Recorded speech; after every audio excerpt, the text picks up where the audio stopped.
La Fondation Marthe est révoltée par la méthode appliquée pour soi-disant assainir l'ancienne décharge des Saviers à Neuville. Depuis le 27 juillet, sur les bas-marais des Saviers à Neuville, juste à côté de la réserve des Grangettes, une buse d'arrosage géante déverse des jus de décharge, nommés aussi lixivia, dont l'ammonium dépasse de 100 fois la concentration autorisée. Il semble que la raison de cette pratique inadmissible est purement financière. Nos autorités préfèrent donc polluer notre environnement plutôt que d'assainir une décharge dans les règles de l'art, à savoir en traitant les jus de la décharge à la station d'épuration du Sige à Roche. La Fondation Marthe trouve absolument honteux d'arroser une réserve naturelle avec du jus de décharge toxique et demande aux autorités de mettre fin à cette pratique néfaste pour la nature et les animaux. La décharge des Saviers a été exploitée par plusieurs communes de la Riviera et du Chablais depuis les années 40 jusqu'en 1976 et son assainissement a été décidé en 2007.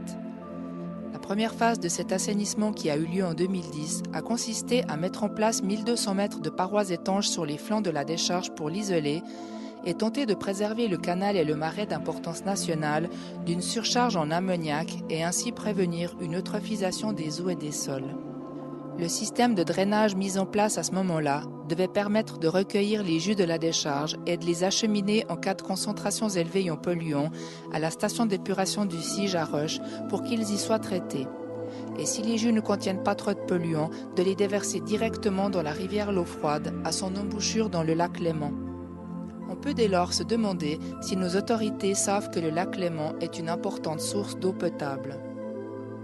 Mais il s'avère que le déversement initialement prévu dans l'eau froide est exclu pour le moment, étant donné que les valeurs limites fixées par l'ordonnance sur la protection des eaux sont largement dépassées, ce qui sera sans doute encore le cas durant de nombreuses années.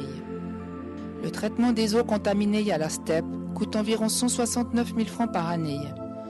Cette somme paraît dérisoire si l'on compare d'autres investissements comme la dernière ambulance achetée par Sécurité Riviera qui a coûté 236 000 francs, ou les fresques de Charlie Chaplin sur les tours de Gilamont qui ont coûté 500 000 francs et dont la moitié était financée par la ville de Vevey. Pour écourter la durée de ce traitement, une deuxième phase d'assainissement a été convenue d'entente avec le service des eaux, sols et assainissement du canton de Vaud. Cette nouvelle phase n'a pas pour but de limiter l'impact de la décharge sur son environnement, mais de réduire les coûts de son assainissement. Les autorités ont choisi pour cela un procédé d'aspersion qui consiste à asperger les arbres, la végétation, les sols et toute la faune alentour avec du jus de cette décharge qui est entourée de tous les côtés par des réserves naturelles, dont celle des Grangettes. Il est prévu d'asperger 100 mètres cubes de jus toxique 5 heures par jour et 7 jours sur 7 sur une surface de 4500 m² autour de la buse géante prévue à cet effet. Le jus qui sort de cette buse contient des doses d'ammonium 100 fois supérieures à ce qui est toléré pour le déversement dans des cours d'eau. Son inhalation peut provoquer des problèmes respiratoires, son contact avec la peau, les yeux ou les muqueuses, des rougeurs, et son ingestion, des nausées, des maux de gorge et des vomissements. On peut dès lors s'interroger sur les différences de traitement. D'un côté, des panneaux qui mettent en garde la population de ne pas s'approcher de la zone arrosée, et d'un autre, les autorités qui autorisent que végétation et animaux sauvages soient aspergés avec des substances toxiques.